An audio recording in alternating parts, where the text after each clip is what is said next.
ಕರ್ನಾಟಕ ಹಾಲು ಮಹಾಮಂಡಳದ ಹಿರಿಮೆಗಳಲ್ಲಿ ಒಂದೆನಿಸಿರುವ ನಂದಿನಿ ವೀರ್ಯಾಣು ಕೇಂದ್ರ.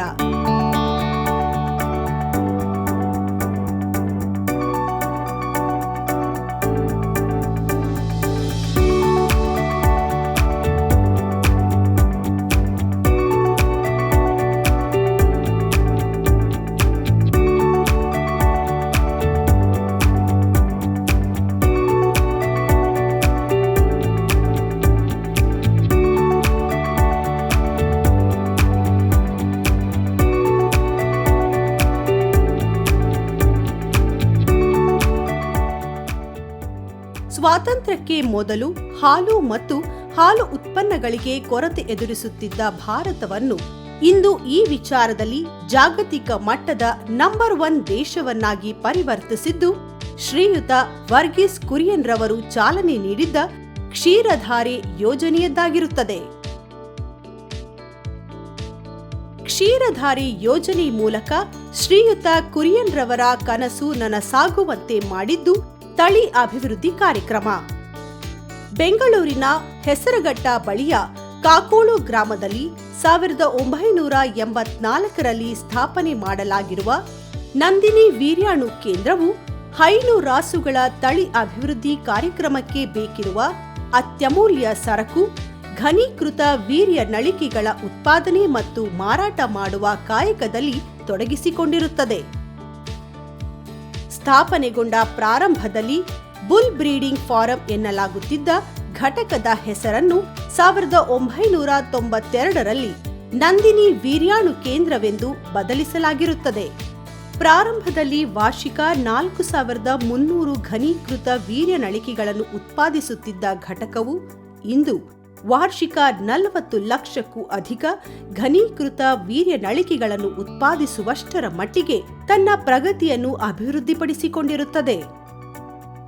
2022-23ನೇ ಸಾಲಿನ ವಹಿವಾಟು ವರ್ಷದಲ್ಲಿ ವಾರ್ಷಿಕ 41.35 ಲಕ್ಷ ಘನೀಕೃತ ವೀರ್ಯ ನಳಿಕೆಗಳನ್ನು ಉತ್ಪಾದಿಸಿ ಹಾಗೂ ಅದೇ ಸಾಲಿನಲ್ಲಿ 36.84 ಲಕ್ಷ ಘನೀಕೃತ ವೀರ್ಯ ನಳಿಕೆಗಳನ್ನು ಮಾರಾಟ ಮಾಡಿ ಘಟಕವು ಉತ್ಪಾದನೆ ಮತ್ತು ಮಾರಾಟ ವಿಚಾರದಲ್ಲಿ ಚರಿತ್ರಾರ್ಹ ದಾಖಲೆಯನ್ನು ನಿರ್ಮಿಸಿಕೊಂಡಿರುತ್ತದೆ. ಪ್ರಸ್ತುತ ಘಟಕದಲ್ಲಿ ವೀರ್ಯ ಸಂಗ್ರಹಣೆ ಪ್ರಯುಕ್ತ ಉತ್ಕೃಷ್ಟ ವಂಶಾವಳಿ ಹಿನ್ನೆಲೆಯುಳ್ಳ HF, ಜರ್ಸಿ, ಸಾಹಿವಾಲ್, ಗಿರ್ ತಳಿ ಹೋರಿಗಳೊಂದಿಗೆ ಮುರ್ರಾ ತಳಿ ಕೋಣಗಳನ್ನು ಸಹ ಆರೈಕೆ ಮಾಡಲಾಗುತ್ತಿದೆ.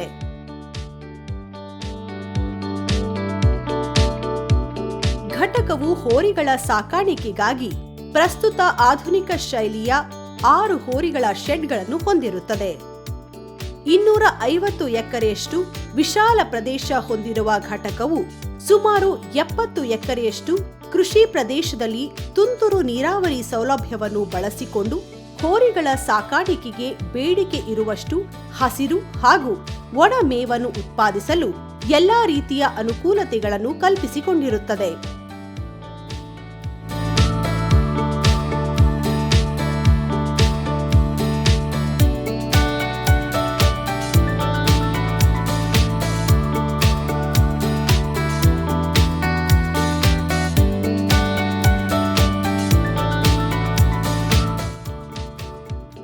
ವೀರ್ಯ ಸಂಗ್ರಹಣಾ ಪ್ರಾಂಗಣದಲ್ಲಿ ಹೋರಿಗಳ ಪರಿಚಾರಕರು ಕ್ರಮ ಪ್ರಕಾರ ಪ್ರತಿನಿತ್ಯ ಕಾರ್ಯನಿರ್ವಹಿಸುತ್ತಾರೆ. ವೀರ್ಯ ಸಂಗ್ರಹಣೆಗೆ ನಿಗದಿಪಡಿಸಿದ ಸಮಯದಲ್ಲಿ ಹೋರಿಗಳನ್ನು ಶೆಡ್ಗಳಿಂದ ಮೈ ತೊಳೆಯುವ ಅಂಕಣಕ್ಕೆ ಕರೆತಂದು ಮೈ ತೊಳೆದು ಶುಭ್ರಗೊಳಿಸಲಾಗುತ್ತದೆ. ಮೈ ತೊಳೆದ ಹೋರಿಗಳನ್ನು 30 ನಿಮಿಷಗಳ ಕಾಲ ಬಿಸಿಲಿನಲ್ಲಿ ಕಟ್ಟಲಾಗುತ್ತದೆ. ನಂತರ ಕಾಪರ್ ಸಲ್ಫೇಟ್ ದ್ರಾವಣದಲ್ಲಿ ಗೊರಸುಗಳು ಮುಳುಗುವಂತೆ ಹೋರಿಗಳನ್ನು 5 ನಿಮಿಷಗಳ ಕಾಲ ನಿಲ್ಲಿಸಲಾಗುತ್ತದೆ.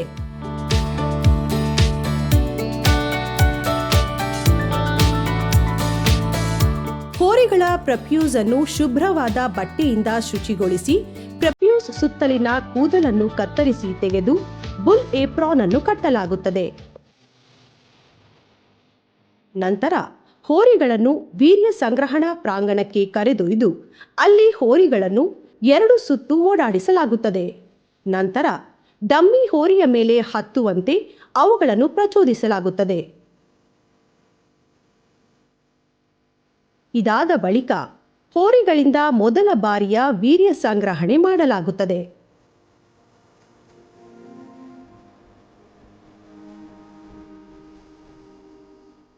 ಮೊದಲ ಬಾರಿ ವೀರ್ಯ ಸಂಗ್ರಹಣೆ ಮಾಡಿದ ಹೋರಿಗಳಿಗೆ 15 ನಿಮಿಷ ವಿರಾಮ ನೀಡಿ ಪುನಃ ಎರಡನೇ ಬಾರಿಯ ವೀರ್ಯ ಸಂಗ್ರಹಣೆಗಾಗಿ ಹೋರಿಗಳನ್ನು ಡಮ್ಮಿ ಹೋರಿಗಳ ಮೇಲೆ ಹತ್ತುವಂತೆ ಪ್ರಚೋದಿಸಲಾಗುತ್ತದೆ.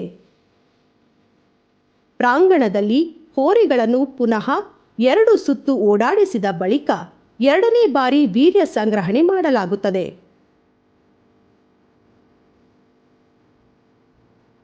ವೀರ್ಯ ಸಂಗ್ರಹಣೆ ಮುಗಿದ ಬಳಿಕ ಹೋರಿಗಳನ್ನು ಶೆಡ್ಗೆ ಕೊಂಡೊಯ್ದು ಕಟ್ಟಲಾಗುತ್ತದೆ. ಸಂಗ್ರಹಣೆ ಮಾಡಿದ ವೀರ್ಯವನ್ನು ಘನೀಕೃತ ವೀರ್ಯ ನಳಿಕೆಗಳ ಉತ್ಪಾದನೆಗಾಗಿ ಪ್ರಯೋಗಾಲಯಕ್ಕೆ ರವಾನಿಸಲಾಗುತ್ತದೆ.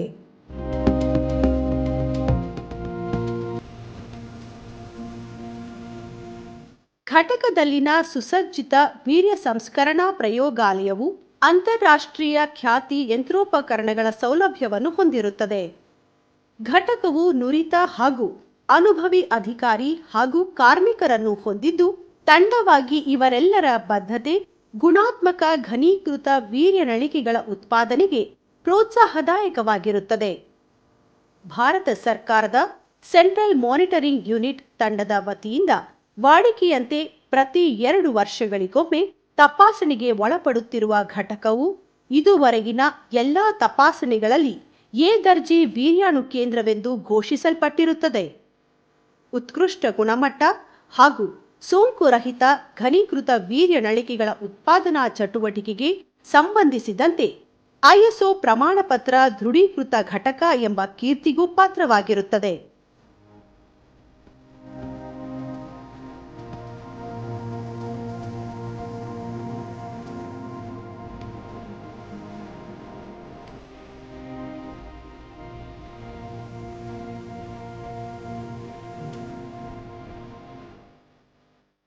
ಘಟಕ ಉತ್ಪಾದಿಸುತ್ತಿರುವ ಘನೀಕೃತ ವೀರ್ಯ ನಳಿಕೆಗಳನ್ನು ಪ್ರಸ್ತುತ ಕರ್ನಾಟಕ ಹಾಲು ಮಹಾಮಂಡಳದ ವ್ಯಾಪ್ತಿಯ 15 ಜಿಲ್ಲಾ ಹಾಲು ಒಕ್ಕೂಟಗಳ ಎಲ್ಲ ಕೃತಕ ಗರ್ಭಧಾರಣಾ ಕೇಂದ್ರಗಳಿಗೆ ಮಾರಾಟ ಮಾಡಲಾಗುತ್ತಿದೆ.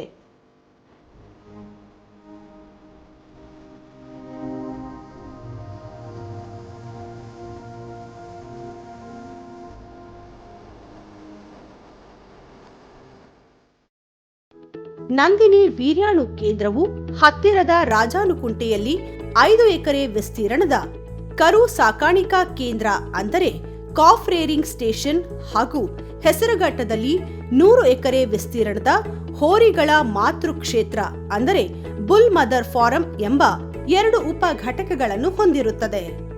ವೀರ್ಯೋತ್ಪಾದನೆ ಸಲುವಾಗಿ ನಂದಿನಿ ವೀರ್ಯಾಣು ಕೇಂದ್ರಕ್ಕೆ ಅಳವಡಿಸಿಕೊಳ್ಳುವ ಎಲ್ಲಾ ಹೋರಿ ಅಥವಾ ಕೋಣಗಳನ್ನು ಕನಿಷ್ಠ 3 ತಿಂಗಳವರೆಗೆ ಕರು ಸಾಕಾಣಿಕಾ ಕೇಂದ್ರದಲ್ಲಿ ಕ್ವಾರಂಟೈನ್ ಮಾಡುವ ಜೊತೆಗೆ ಈ ಅವಧಿಯಲ್ಲಿ ಅವುಗಳನ್ನು ಆನುವಂಶಿಕ ಹಾಗೂ ಲೈಂಗಿಕವಾಗಿ ಪ್ರಸಾರವಾಗಬಲ್ಲ ಕಾಯಿಲೆಗಳ ಖಾತ್ರಿಗಾಗಿ ತಪಾಸಣೆಗೆ ಒಳಪಡಿಸಲಾಗುತ್ತದೆ. ಬುಲ್ ಮದರ್ ಫಾರಂನಲ್ಲಿ ಉತ್ಕೃಷ್ಟ ವಂಶಾವಳಿ ಹಿನ್ನೆಲೆಯುಳ್ಳ ಜರ್ಸಿ ತಳಿ ರಾಸುಗಳನ್ನು ಆರೈಕೆ ಮಾಡಲಾಗುತ್ತಿದ್ದು, ಕನಿಷ್ಠ ಪ್ರಾಮಾಣಿತ ಶಿಷ್ಟಾಚಾರದನ್ವಯ ಕರಾವಿನಲ್ಲಿ ಮಾತೃ ರಾಸುವಿಗೆ ನಿಗದಿಪಡಿಸಿರುವ ಹಾಲಿನ ಇಳುವರಿಯನ್ನು ಆಧರಿಸಿ ಇವುಗಳಿಗೆ ಜನಿಸುವ ಗಂಡು ಕರುಗಳನ್ನು ಕರು ಸಾಕಾಣಿಕಾ ಕೇಂದ್ರದ ಮೂಲಕ ನಂದಿನಿ ವೀರ್ಯಾಣು ಕೇಂದ್ರಕ್ಕೆ ಅಳವಡಿಸಿಕೊಳ್ಳುವ ಕ್ರಮವನ್ನು ಪಾಲಿಸಲಾಗುತ್ತಿದೆ. ನಂದಿನಿ ವೀರ್ಯಾಣು ಕೇಂದ್ರವು ವೀರ್ಯೋತ್ಪಾದನೆ ಸಲುವಾಗಿ ಅಗತ್ಯವಿರುವ ಹೋರಿ ಅಥವಾ ಕೋಣಗಳನ್ನು ಕೇವಲ ಸ್ಥಳೀಯವಾಗಿ ಮಾತ್ರವಲ್ಲ, ಹೊರ ರಾಜ್ಯ ಹಾಗೂ ಹೊರ ದೇಶಗಳಿಂದ ಸಹಿತ ಖರೀದಿಸುತ್ತಿದೆ. ಜೊತೆಗೆ ಕೇಂದ್ರ ಸರ್ಕಾರದ ಪಶುಪಾಲನಾ ಮತ್ತು ಹೈನುಗಾರಿಕೆ ಇಲಾಖಾ ವತಿಯಿಂದ ಹೋರಿಗಳು ಘಟಕಕ್ಕೆ ಹಂಚಿಕೆಯಾಗುವ ಪ್ರಕ್ರಿಯೆ ಸಹಿತ ಚಾಲ್ತಿಯಲ್ಲಿರುತ್ತದೆ. ಘಟಕದಲ್ಲಿನ ಅಧಿಕಾರಿ ಹಾಗೂ ಕಾರ್ಮಿಕರೆಲ್ಲರ ನಿಷ್ಠೆ, ಪ್ರಾಮಾಣಿಕತೆ, ದಕ್ಷತೆ ಹಾಗೂ ಪರಿಶ್ರಮದೊಂದಿಗೆ ಸಹಕಾರಿ ಕ್ಷೇತ್ರದ ಹೈನುಗಾರಿಕೆ ಸಮಾಜ ಮೆಚ್ಚುವ ರೀತಿಯಲ್ಲಿ ಚಟುವಟಿಕೆಯನ್ನು ಮುಂದುವರೆಸುತ್ತಿರುವ ನಂದಿನಿ ವೀರ್ಯಾಣು ಕೇಂದ್ರವು ತನ್ನ ಸೇವೆಯ ಪಯಣದಲ್ಲಿ ನಿಶ್ಚಿತ ಗುರಿಯೊಂದಿಗೆ 40ನೇ ವರ್ಷಕ್ಕೆ ಪಾದಾರ್ಪಣೆ ಮಾಡುತ್ತಿರುವುದು ನಂದಿನಿ ಬಳಗದ ಎಲ್ಲರ ಪಾಲಿಗೆ ಹೆಮ್ಮೆಯ ಸಂಗತಿಯಾಗಿರುತ್ತದೆ.